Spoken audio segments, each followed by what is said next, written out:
Hello people, welcome back to our channel the skylark tales. కొత్తగా మన ఛానల్ని చూస్తున్నట్లయితే నా పేరు Likhitha. I do videos on travel, hair care, skin care and everything I love. So this video is all about day 2 in Kerala. ముందు video upload చేశాక చాలామంది అక్కడ ఫుడ్ ప్రైసెస్ కూడా మెన్షన్ చేయమని అడిగారు. అక్కడ చాలా రీజనబుల్గానే ఉన్నాయి food prices. Food menu video తీయలేదు అనుకుంటా, ఒకవేళ ఉంటే I will include that also. ఇది మన సెకండ్ డే ఇన్ కేరళ. లేచి ఫ్రెష్ అయిపోయి బ్రేక్ఫాస్ట్ చేయడానికి బయలుదేరిపోయాము. ఇంకా ఇవాళ కేరళ బ్రేక్ఫాస్ట్ ట్రై చేసాం. పూరి నార్మలే, ఎక్కడైనా దొరుకుతుంది అనుకోండి. ఇంకా అప్పం, పుట్టు వీటిని ఈ కర్రీలో నంచుకొని తినాలంట. దీని పేరు కడలా కర్రీ, చన్నాతో చేశారు. ఇది పర్లేదు, బాగుంది అనిపించింది. అంటే ఫస్ట్ టైం తిన్నాం కదా, తినగలుగుతున్నాం అన్నమాట. బ్రేక్ఫాస్ట్ అయిపోయాక ఎక్స్ప్లోర్ చేయడానికి స్టార్ట్ అయిపోయాం. మధ్యలో జైన్ టెంపుల్ ఉందని ఆగాము, కానీ ఇది పొద్దున్నే క్లోజ్లో ఉంది. ఇంకా బయట కొన్ని ఫొటోస్ తీసుకొని వచ్చేసాం. ఇంకా ఆ తర్వాత కరాపుల అడ్వెంచర్ జోన్కి వచ్చేసాము. ఇక్కడ we can experience Kerala's longest zip line. ఇక్కడ డాగ్స్ రాగానే తోకూపుకుంటూ వచ్చాయి నా దగ్గరికి. ఇంకా కొన్ని బిస్కెట్ ప్యాకెట్స్ కొని వేశాను. So why I film this kind of videos అంటే ఫ్యూ పీపుల్ అయినా ఫాలో అవుతారని. మనం అంటే 3 పూట్ల తింటాము, కానీ పాపం అవి ఎప్పుడు తింటాయో, అసలు తిన్నాయో లేదో కూడా తెలియదు. ఒక్క పూట ఫుడ్ లేకుండా ఆకలితో ఉంటే you can feel the pain. So ఎప్పుడైనా ఇట్లాగా దారిలో ఇట్లాంటి యానిమల్స్ లైక్ డాగ్స్, క్యాట్స్ ఏవైనా సరే అవి ఎప్పుడు తినుంటాయో మనకు తెలియదు కదా. సో కొంచెం ఫుడ్, వాటర్ ఇలాంటివి ఆఫర్ చేస్తుండండి. సో ఇక్కడ యాక్టివిటీస్ ఒక్కటే కాదు, కరాపుల డ్యామ్ కూడా కవర్ చేయొచ్చు. జిప్ లైన్ మీద వెళ్తున్నప్పుడు కనిపించింది. జిప్ లైన్ మీద ఫోన్ అలో లేదు కాబట్టి వీడియో తీయలేదు, కానీ ఆ ఎక్స్పీరియన్స్ చాలా బాగుంది జిప్ లైన్ మీద. ఇంక ఇక్కడ ఓన్లీ జిప్ లైనే కాదు, ఇక్కడ జైంట్ స్వింగ్ అండ్ పార్క్ అయితే చాలా పెద్దది. ఈ పార్క్ లోపల నుండి వే ఉందన్నమాట ఈ కరాపుల డ్యామ్ దగ్గరికి వెళ్ళడానికి. ఇంకా యాక్టివిటీస్ ఉన్నాయి, కానీ అవి ఎక్కడైనా ఉంటాయి, స్పెషల్ ఏం కాదులే అని జిప్ లైన్ ఒకటి చూసుకొని వచ్చేసామన్నమాట. So prices like entry ticket ఒకటి ఉంది పార్క్కి, అండ్ ఆల్సో జిప్ లైన్కి 200 సమ్ చేంజ్ ఉంది. నేను అన్ని డిస్క్రిప్షన్లో మెన్షన్ చేస్తాను, నాకు సరిగ్గా గుర్తులేదు. I have to revise everything. So అన్ని ప్రైజెస్ అన్నీ నేను వెళ్ళిన ఫస్ట్ డే నుంచి ముందు వీడియో కూడా డిస్క్రిప్షన్లో యాడ్ చేస్తాను చూడండి, అండ్ ఈ వీడియో కూడా యాడ్ చేస్తాను, ఒకసారి చెక్ చేయండి. సో జిప్ లైన్ అయిపోయిన తర్వాత we have started to phantom rock. ఇక్కడ ఎంట్రీ టికెట్ ఒక 20 రూపీస్ తీసుకున్నారు. సో ఈ ఫ్యాంటమ్ రాక్ ఏంటంటే హ్యూమన్స్ కల్ని రిజెంబుల్ చేస్తుంది అనమాట. చూడటానికి సేమ్ హ్యూమన్స్ కల్లా ఉంటుంది. You can see.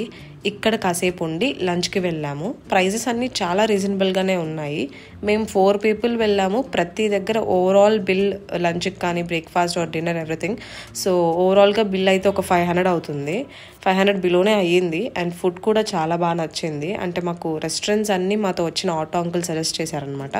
సో ఫుడ్తో మేము డిసప్పాయింట్ అవ్వలేదు. It's so good. లంచ్ అయిపోయాక హెరిటేజ్ మ్యూజియంకి వెళ్ళాము. లైక్ ఓల్డ్ పీపుల్ పాతకాలంలో ఏమేమి యూజ్ చేసేవాళ్ళు అవన్నీ ఎగ్జిబిట్ చేశారనమాట. ఇక్కడ వెపన్స్ కానీ, అప్పుడు వంట చేయడానికి ఏం యూజ్ చేసేవారు, ఇవన్నీ అన్నీ ఎగ్జిబిట్ చేస్తున్నారు. ఎలాగో మీరు స్కిప్ చేస్తారని నాకు తెలుసు, అందుకే 2xలో పెట్టేస్తాను నేనే. చూసేయండి వీడియో.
ఓకే, హెరిటేజ్ మ్యూజియం అయిపోయింది. ఆ తర్వాత ఎడక్కల్ కేవ్స్కి స్టార్ట్ అయ్యాము. యాక్చువల్గా 5 PM క్లోజ్ చేస్తారు. అది మేము 4కి వెళ్ళినా కూడా క్లోజ్డ్ అని చెప్పారు. సర్లే అని ఇంకా రిటర్న్ అయిపోయాము. దారిలో ఇలా అంబలావయల్ పూపోలి అని ఒక పార్క్ ఉంది.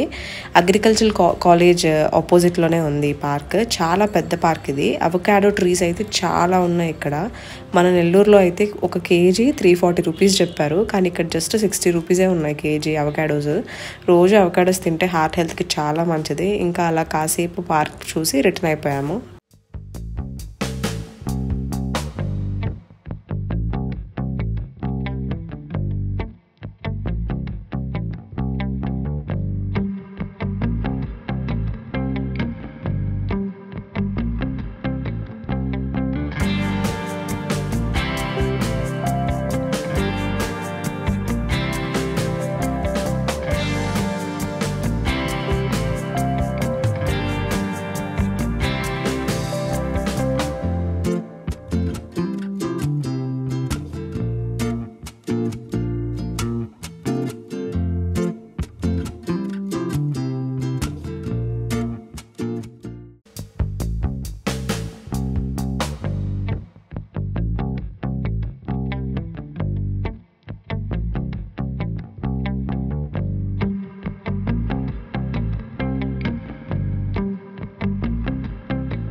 ఇక్కడ వయనాడులో ఏంటంటే మార్నింగ్ 10 o'clock అట్లా ప్లేసెస్ ఓపెన్ చేస్తారు అండ్ ఇంకా ఈవినింగ్ లైక్ 4-5 తర్వాత క్లోజ్ చేస్తారనమాట. సో మనం ఈ టైం గ్యాప్లోనే మొత్తం ఏమైనా చూడాలి అని అనుకుంటే ఈ టైం గ్యాప్లోనే వెళ్ళాలి. ఇంకా రిటర్న్లో సన్సెట్ వ్యూ పాయింట్కి వెళ్ళాము. వ్యూ చాలా బాగుంది. రోజు మొత్తంలో zip line and sunset view point చాలా బాగా నచ్చాయి. అండ్ ఇంకా దారిలో టీ ప్లాంటేషన్స్ చూసుకొని రూమ్కి రిటర్న్ అయిపోయాము. ఫోన్ డెడ్ అయిపోయింది, అందుకే నైట్ డిన్నర్ తీయలేదు వీడియో. సేమ్ న్యూ ఫామ్ రెస్టారెంట్కే వెళ్ళి తిన్నాము. ఇదే అనమాట Day 2 in Kerala. Stay tuned for Day 3. Thank you for watching. We'll meet you in next video. Until then, take care. Bye-bye.